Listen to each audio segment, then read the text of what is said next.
Major long-term cycles in the stock market. Welcome to Critical Point Podcast. It's June 26, 2020. I'm Rich Pawson. A few moments ago, we put out a super cycle podcast showing history going back to the early 1800s, even late 1700s of the stock market, and overlaying super cycles as large as a couple of hundred years, and discussing 100-year bull and bear markets and how we're destroying the 100-year bear market, but it's being replaced with crashes like what we saw in 1929. Now, those super cycles begin around 18 years and range all the way up to 200 years. So there's a whole spectrum, a whole group of super cycles.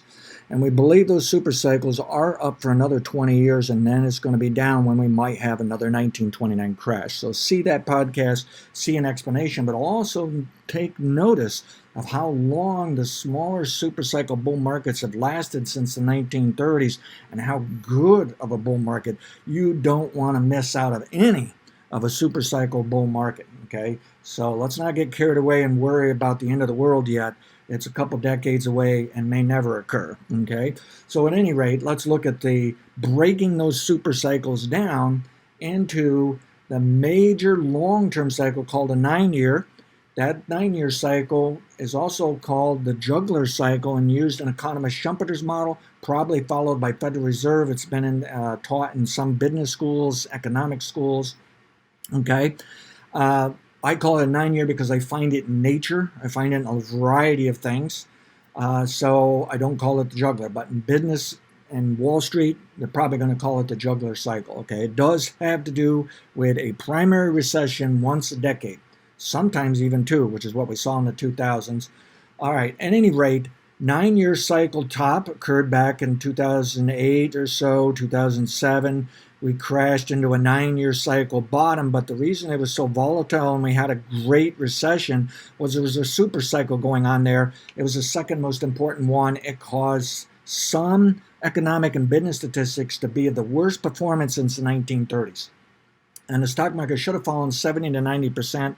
We should have gone into a minor depression. I correctly forecasted we probably wouldn't have a depression. More importantly, I correctly forecast it would probably get a new statistic that the stock market would only drop 40 to 60%. It worked. And the reason is Federal Reserve. Okay. Now, at the same time, other countries around the world did drop 85%. So we know the cycle still works, but we know we can manage it, manipulate it. Maybe we'll do that in the next 20 years, maybe not. I don't know.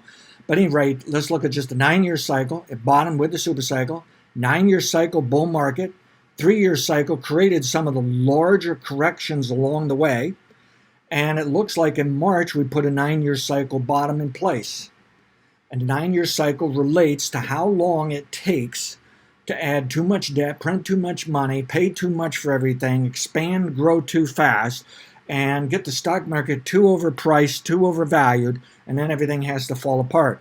The 9-year cycle for the economy breaks into 7 to 12 years of economic growth. Write that on a wall. Keep that in mind. It'll be useful for you and your children.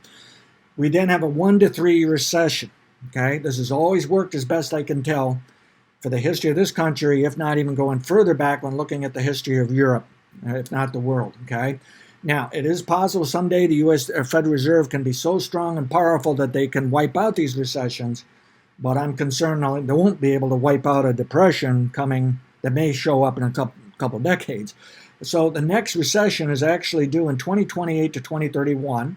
A peak in the economy is due then, and a peak for the stock market is due then. But until then, ideally, the stock market's moving higher, and the economy should eventually grow, especially from 2022 and on, should grow into 2028 to 2031. History should repeat. But every one of these cycles has a bit different characteristics to it, different story, different statistics, and it has to do with the variability of the fundamentals, the variability of the macroeconomics, the variability of how we think and behave. How active and creative are we? All right. What I want to warn you is, even though I'm saying we've got a 9-year cycle bottom in the stock market, there's no evidence there's not enough evidence that the economy has bottomed. There's indicators that look like they have bottomed, but we don't know that the economy has actually bottomed. There could be lingering complications and problems now into next year, because next year is the latest year for the 9-year cycle of bottom for the economy and for the stock market.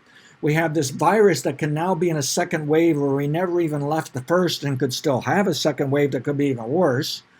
So there's all kinds of complication problems, things that can go wrong this year and next year before we really get going on a good bull market.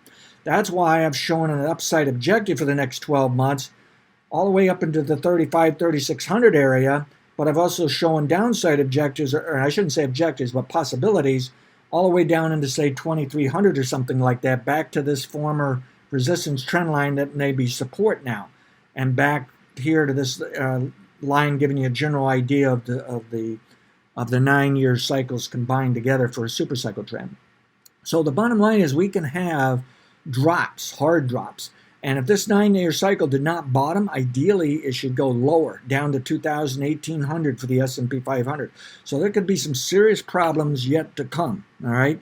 But my guess is the Federal Reserve did enough, the Treasury did enough, the government did enough, and people, even though they're hurting, they're losing their jobs, the businesses are closing, it's possible the stock market will still find enough reason to keep from crashing, all right?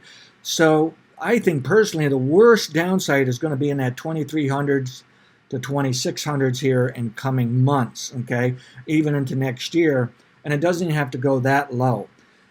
So that's what I'm looking for, is the chance for roller coaster action, choppiness, maybe with an upward bias, but it might have a downward bias for several months to go. But ultimately, we're going to work out of this and settle down and move into a long-term uptrend that could put the S&P 500 up to 4,400, maybe higher, the Dow Jones up to 40,000, maybe higher, maybe a 6% compounded return or more per year, okay? And those are really not all that bullish of performances, okay? So it definitely can be better, but I'm trying to figure out, are there going to be other headwinds this decade? Are we going to see higher inflation, higher interest rates that the stock market may not particularly care for, but will still be bullish? Can there be other pandemics and complications? And are we finally going to deal with inequality, of which the stock market may not understand and not particularly care for it, but should still be bullish? So there's definitely reasons to anticipate. We've seen the better bull markets for a while, and this decade's going to chill out a bit, but it could also be a great bull market. So you just have to be involved and go with it, manage your risk. At any rate, watch our other forecast here of what's going on during the year, during this 9-year cycle, during the smaller 3-year cycles. We do believe we got a correction coming here for July of this year, but are we going to get a weak bounce and more correction later in the year? Those are scenarios we will be working on and addressing and assessing daily. Okay.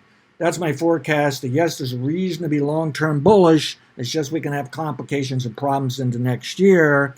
And this long-term bull market this decade should fit into the super cycles that I just put out this morning. Now, one last word. People are saying, what about the election?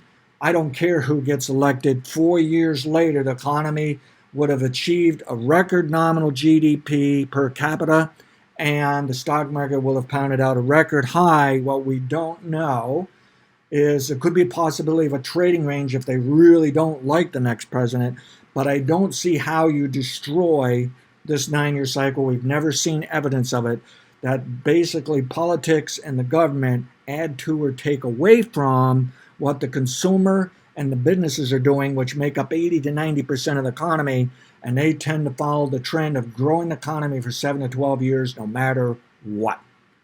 Thank you. Manage your risk relative to analysis of others. Stay healthy and safe.